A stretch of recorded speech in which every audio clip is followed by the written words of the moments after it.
नमस्कार, एके education VNS.02 के study platform पर आप सभी का स्वागत है। और आज के सेशन में हम वन वर्ड सब्स्टिट्यूशन का अध्ययन करेंगे, जो कि एसएससी की परीक्षाओं के लिए बहुत ही उपयोगी है और ये भाग 2 है। तो आइए सेशन की शुरुआत करते हैं। तो आज के सेशन का पहला शब्द है सॉल्टन। सॉल्टन का होता है जानकार होने या योग्यता रखने का पाखंड करने वाला व्यक्ति। ऐसा कोई व्यक्ति हो जो पाखंड करता हो कि उसे बहुत जानकारी है। नीम हकीम भी इसी श्रेणी में आता है। Person who says that she has knowledge और skill that she doesn't really have. तो उसे अंग्रेजी में एक शब्द में कहते हैं सॉल्टन। सॉल्टन हो गया। अगला है कैरियोमेंसी, यानी कि हस्तरेखा विज्ञान। Telling Fortune by lines on the palm of the hand. किसी व्यक्ति के हाथ की हथेलियों पर रेखाओं की व्याख्या करने से उसके भविष्य की अनुमानित भविष्यवाणी को कहते हैं कैरियोमेंसी। अंग्रेजी में एक शब्द है हस्तरेखा विज्ञान। क्रोनोलॉजिकल, अगला शब्द है घटित होने के क्रम में संयोजित घटनाएं, कालानुक्रमिक सीक्वेंस में हो। सबसे पहले घटना जो घटी हो सबसे पहले आए, उसके बाद जैसे जैसे घटनाएं क्रम होता गया और उस तरह से यदि डेट वाइज है तो उसको बोलते हैं क्रोनोलॉजिकल ऑर्डर। तो क्रोनोलॉजिकल का मतलब ये होगा। अगला शब्द हमारे सामने है सोविनिज्म। सोविनिज्म का अर्थ होता है उद्धत राष्ट्रवाद, अंध राष्ट्रवाद, उत्साही और आक्रामक देशभक्ति या सैन्य गौरव के लिए अंधा उत्साह। एक और अंग्रेजी में शब्द आता है जिंगोइज्म, जिसका भी होता है उद्धत राष्ट्रवाद, अंध राष्ट्रवाद, उत्साही और आक्रामक देशभक्ति और सैन्य सेवा के लिए अंधा उत्साह, सैन्य गौरव के लिए अंधा उत्साह, उसको बोलते हैं सोविनिज्म। अगला शब्द हमारे सामने है सेंटेरेरियन। सेंटेरेरियन का मतलब होता है कि जो 100 से अधिक वर्षों तक जीवित रहे, शताब्दिक, one who lives for more than 100 years, उसको बोलते हैं अंग्रेजी में एक शब्द में सेंटेरेरियन। अगला शब्द हमारे सामने है क्वायर। क्वायर का अर्थ होता है गायक मंडली जो गिरजाघरों, विद्यालयों आदि में गायन प्रस्तुत करती है, उसको बोलते हैं अंग्रेजी में एक शब्द में बोलते हैं क्वायर। गायक मंडली को अंग्रेजी में क्वायर बोलते हैं एक शब्द में, गायक मंडली जो गिरजाघरों, विद्यालयों आदि में गायन प्रस्तुत करती है। अगला शब्द हमारे सामने है कोरियोग्राफी। कोरियोग्राफी का होता है कि नृत्य रचना, नृत्य प्रदर्शन के लिए गति संयोजन और नृत्य निर्देशन। उसके लिए अंग्रेजी में एक शब्द का प्रयोग होता है कोरियोग्राफी। नृत्य रचना, नृत्य प्रदर्शन के लिए गति संयोजन, नृत्य निर्देशन, उसको बोलते हैं कोरियोग्राफी, कोरियोग्राफर।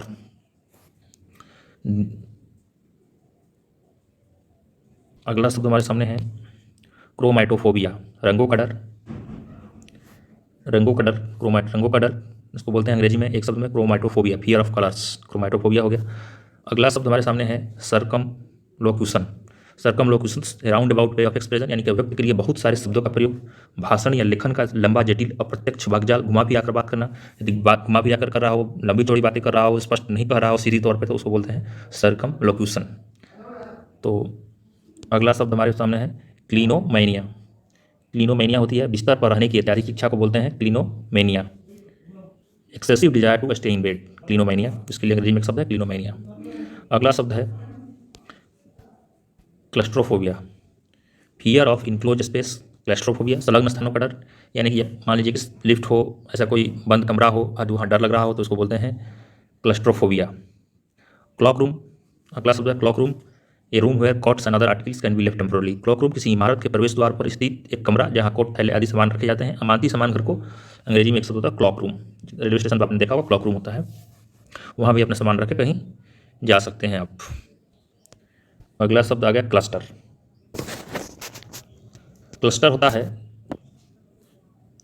कई चीज़ों का समूह, grouping of number of similar things. Cluster कोई समान चीज़ों का समूह हो तो उसको क्लस्टर बोलते हैं। जैसे कि हम उदाहरण पे ले लेते हैं, she held a cluster of flowers, cluster of flowers in her arms, ये हो गया। एक cluster of children stood around ice cream van, ऐसे हुआ। यदि मान लीजिए क्लस्टर से क्लस्टरिंग बनता है, जैसे मान लीजिए किसी कंपनी को पूरे भारत में स्मार्टफोन के परफॉर्मेंस के बारे में सिलेक्शन करना है, तो क्या करेंगे, तो पूरे देश की आबादी को एक शहरों, समूहों में विभाजित कर सकते हैं और मोबाइल उपकरणों के प्रयोग करने वालों को फिल्टर कर सकते हैं क्लस्टरिंग करके। स्टैटिस्टिक्स में इसका प्रयोग होता है क्लस्टरिंग का। क्लस्टर का अर्थ समझ आ गया होगा आप लोगों को। अब आगे देखते हैं, आगे है कोआसन। कोआसन कहता है यूज ऑफ फोर्स और threats to get someone to agree to something. किसी को किसी बात के लिए राजी करने के लिए बल या धमकियों का प्रयोग को बोलते हैं कोआसन। अगले उसके बाद क्वेश्चन का समझ में आ गया आपको? अगला शब्द हम लोग बात है कॉन्कैटनेट। एक श्रृंखला या श्रृंखला में एक साथ लिंक चीज़ है। Some words may be concatenated such that certain sounds are omitted. एक इससे उदाहरण हो गया ये कॉन्कैटनेट का। जैसे कि दूसरा भी इसे बोल सकते हैं often you need to concatenate a variable between two strings. अक्सर आपको दो स्ट्रिंग्स के बीच एक वेरिएबल को संयोजित करने की आवश्यकता होती है, तो उसको अंग्रेजी में ऐसे के लिए अंग्रेजी में प्रयोग होता है कॉन्कैटनेट। एक श्रृंखला या श्रृंखला में एक साथ लिंक चीज़ों को बोलते हैं कॉन्कैटनेट अंग्रेजी में। इसके लिए एक शब्द प्रयोग होता है कॉन्कैटनेट। ये क्लियर हो गया? आगे शब्द है commemorate to keep a great person और इवेंट इन पीपल्स मेमोरी। स्मरणोत्सव, किसी महान व्यक्ति या घटना को लोगों की स्मृति में रखना, ये इसको बोलते हैं स्मरणोत्सव मनाना। इत्यादि के लिए क्या प्रयोग होता है? एक शब्द प्रयोग होता है अंग्रेजी में कोमोमोरेट। कोमोमोरेट आप लोग को समझ में आ गया। पूर्व किसी घटना विशेष की स्मृति ताजा करने के लिए होना, घटना विशेष के सम्मान में स्मरणोत्सव मनाना, कोमोमोरेट हो गया। तो अगला शब्द हमारे सामने है कॉन्ग्रीगेशन। कॉन्ग्रीगेशन क्या अर्थ होता है? Congregation A group of people assembled for religious worship. मंडली, धार्मिक उपासना के लिए एकत्रित लोगों का समूह जिसको बोलते हैं congregation.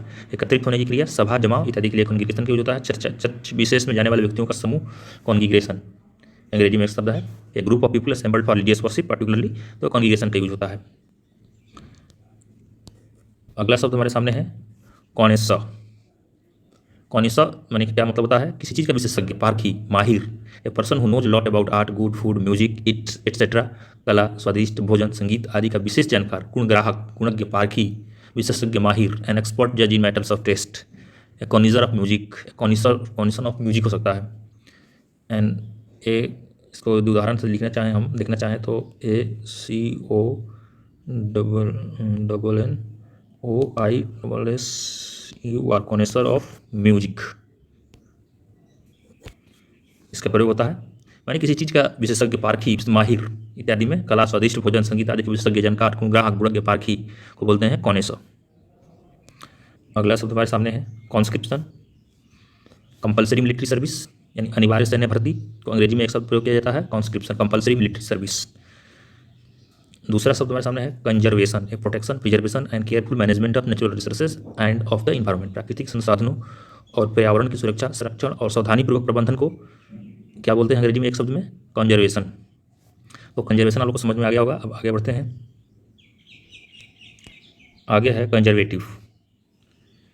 Conservative. Oppose to great or sudden changes, परिवर्तन का विरोधी, पारंपरिक, रूढ़वादी। A person who doesn't like a change, परिवर्तन विमुख व्यक्ति। रूढ़िवादी, जो परिवर्तन के विरोधी हो, जो पारंपरिक हो, रूढ़वादी हो, ऐसे पर्सन को लिए अंग्रेजी में एक शब्द प्रयोग होता है, उसको कंजर्वेटिव बोलते हैं। Oppose to great or sudden changes, उसको बोलते हैं कंजर्वेटिव। परिवर्तन का विरोधी, पारंपरिक, रूढ़वादी, परिवर्तन विमुख व्यक्ति, रूढ़वादी। आगे हमारे सामने शब्द है कॉन्स्टिलेशन। कॉन्स्टिलेशन होता है number of star group together. तारामंडल, नक्षत्र राशि, तारा समूह, नक्षत्र मंडल, तारों का वस्तु, उसमें कोई आकार बन रहा था, उसका कोई नाम होता है। तारामंडल, नक्षत्र इत्यादि के लिए अंग्रेजी में एक शब्द प्रयोग होता है, उसको बोलते हैं कॉन्स्टिलेशन। तारा समूह, नक्षत्र मंडल, नक्षत्र राशि, नक्षत्र। अगला हमारे सामने आप लोगों ने समझ में कॉन्स्टिलेशन को समझ में आ गया होगा।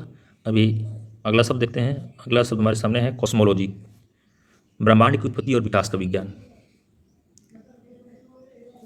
इसके लिए एक प्रयोग, शब्द का क्या प्रयोग होता है? कॉस्मोलॉजी। ब्रह्मांड की उत्पत्ति और विकास का विज्ञान को बोलते हैं कॉस्मोलॉजी। तो कॉस्मोलॉजी भी समझ में आ गया होगा।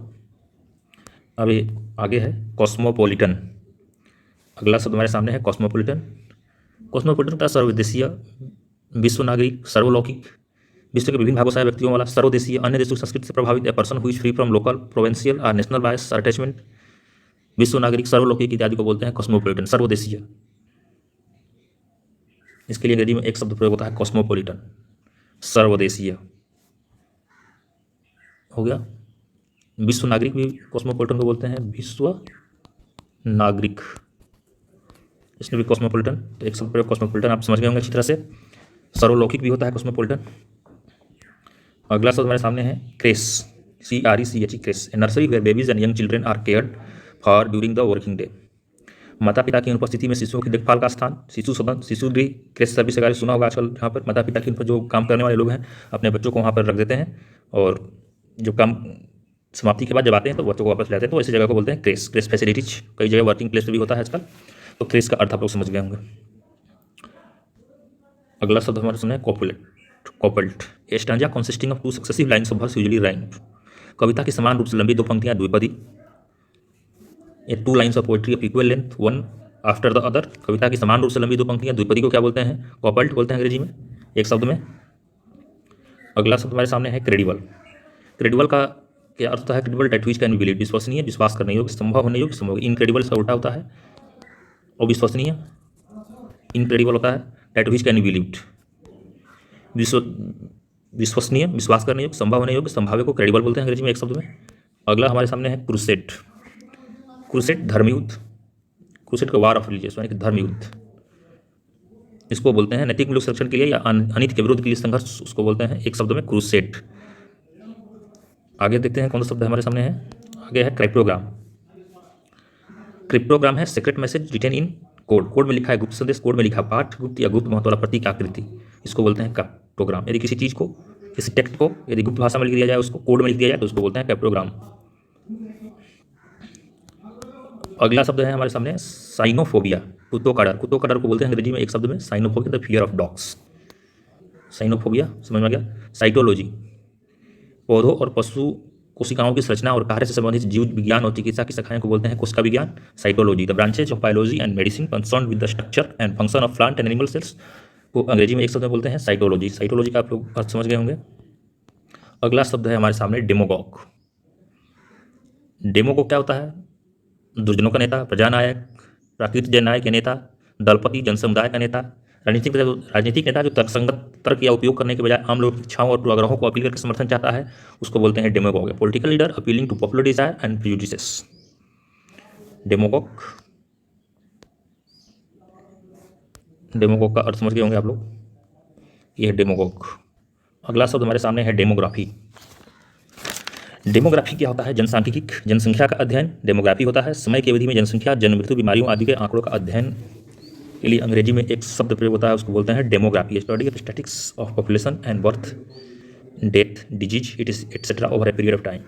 The study of characteristics of human populations such as size, growth, density, distribution and vital statistics, मानव आबादी की विशेषताओं का अध्ययन जैसे आकार वृद्धि, घनत्व, वितरण और महत्वपूर्ण आंकड़े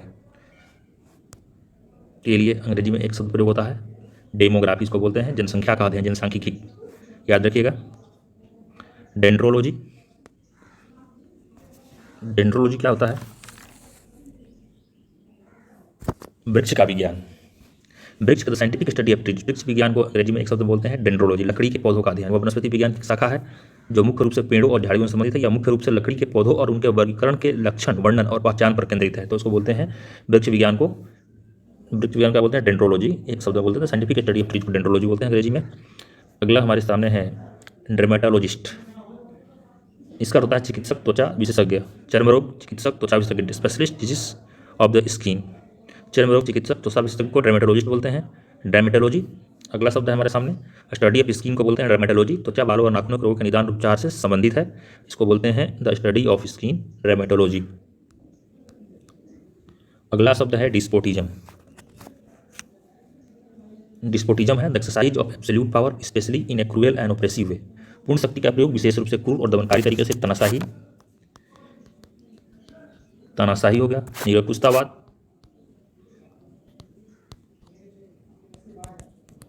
निरंकुशतावाद, अनियंत्रित राज्यक्रम, निरंकुशता, तानाशाही के लिए एक शब्द डिस्पोटिज्म प्रयोग होता है। एक शब्द होता है exercise of absolute power specially in cruel and oppressive way, तानाशाही, निरंकुशतावाद, अनियंत्रित राज्यक्रम, निरंकुशता, तानाशाही के लिए एक शब्द होता है डेस्टिट्यूट। अगला शब्द हमारे सामने है destitute, the state of being miserable, bereft of all possessions.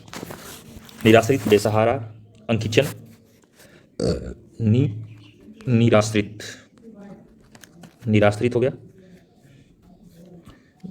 अंकिचन, अंकिचन भी हो गया। धन भोजन घर की सुविधा से वंचित, दीन ही, निराश्रय, बेसहारा के लिए एक शब्द डेस्टिट्यूट प्रयोग होता है अंग्रेजी में, याद रखिएगा। अगला शब्द है डाइट्राइब।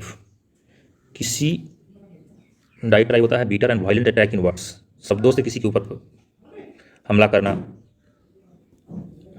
किसी या किसी चीज़ के खिलाफ जोरदार और कड़वा मौखिक हमला को डाइट्राइब बोलते हैं अंग्रेजी में, किसी या किसी चीज़ के खिलाफ जोरदार और कड़वा मौखिक हमला को अंग्रेजी में एक शब्द में बोलते हैं डाइट्राइब। याद रखिएगा। अगला हमारे सामने शब्द है